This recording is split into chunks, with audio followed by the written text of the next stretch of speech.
There's half chance, and it's one apiece. Well, what did I say? Don't call me the Oracle, don't say anything, but Ragnar Oratmangoen sees the ball. Timnas Garuda sukses mempermalukan Timnas Bahrain di kandang sendiri usai Timnas Indonesia berhasil unggul 2-1 berkat gol indah Rafael Struijk dari luar kotak penalti. Timnas Indonesia menghadapi Bahrain pada pertandingan lanjutan grup C putaran ketiga kualifikasi Piala Dunia 2026 di Stadion Nasional Bahrain, Rifah, Kamis malam. Pada menit pertama, penyerang Timnas Indonesia Malik Rizaldi harus mendapatkan perawatan usai mengalami luka di pelipis mata hingga berdarah usai benturan dengan bek sekaligus kapten Bahrain Walid Al-Hayam. Bahrain mampu unggul 1-0 pada menit ke-15 lewat tendangan bebas jarak jauh Mohamed Marhun. Tendangan Marhun dari jarak cukup jauh mampu mengarah ke mistar gawang Indonesia lalu bola jatuh ke dalam garis gawang Indonesia hingga membuat Maarten Paes mati langkah. Pada menit ke-40 Maarten Paes melakukan penyelamatan gemilang setelah berhasil menepis tembakan keras Ali Madan yang hasilkan sepak pojok. Dari tendangan pojok ini Bahrain kembali mengancam gawang Indonesia lewat sundulan Amin Benadi yang masih melenceng tipis di sisi kiri gawang Indonesia.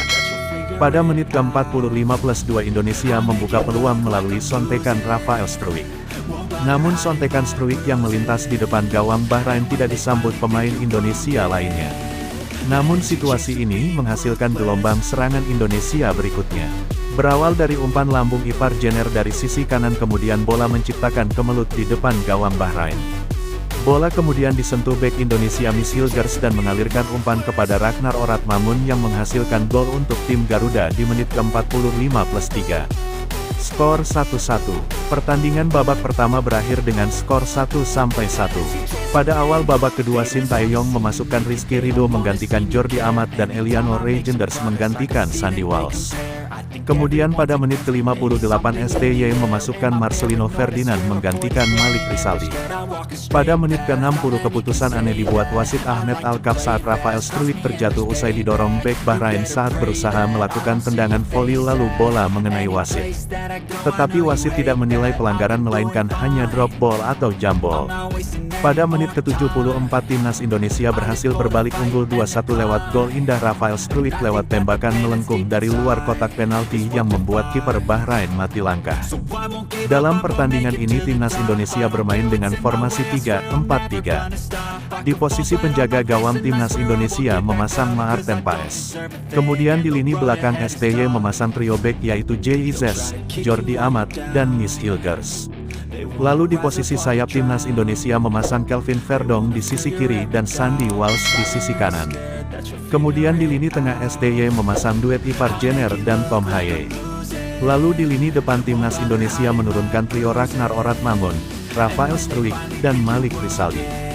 Skuad Garuda, julukan Timnas Indonesia berhasil menyamakan kedudukan menjadi 1-1.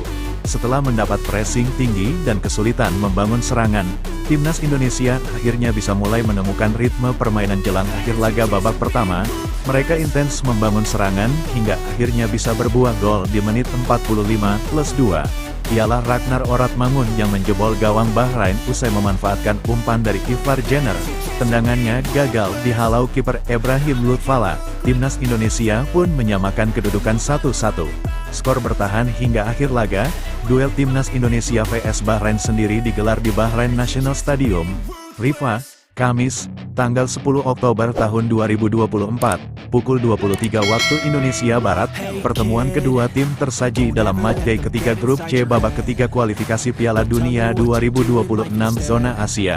Tentunya, Timnas Indonesia diharapkan meraih kemenangan dalam laga, sebab pasukan Sintayong baru mengemas 2 poin saat ini sehingga bertengger di urutan kelima pada klasemen sementara grup C. Timnas Indonesia terpaut 1 poin saja dengan Bahrain yang berada 1 peringkat di atas Timnas Indonesia. Bahrain total mengemas 3 poin dari 2 laga yang sudah dilakoni. Baru 2 menit laga bergulir, Malik Rizaldi langsung tergeletak, pelipisnya berdarah usai berduel udara dengan pemain Bahrain. Pemain Persebaya Surabaya itu mendapatkan perawatan medis. Pertandingan dihentikan sejenak. Usai dilanjutkan, Bahrain yang tampil di depan pendukung sendiri berusaha mendominasi permainan. Tim berjuluk The Rails itu mengalirkan bola-bola pendek. Di sisi lain, penggawa Timnas Indonesia Indonesia bermain solid. Hal tersebut yang membuat tuan rumah kesulitan mendapat ruang tembak.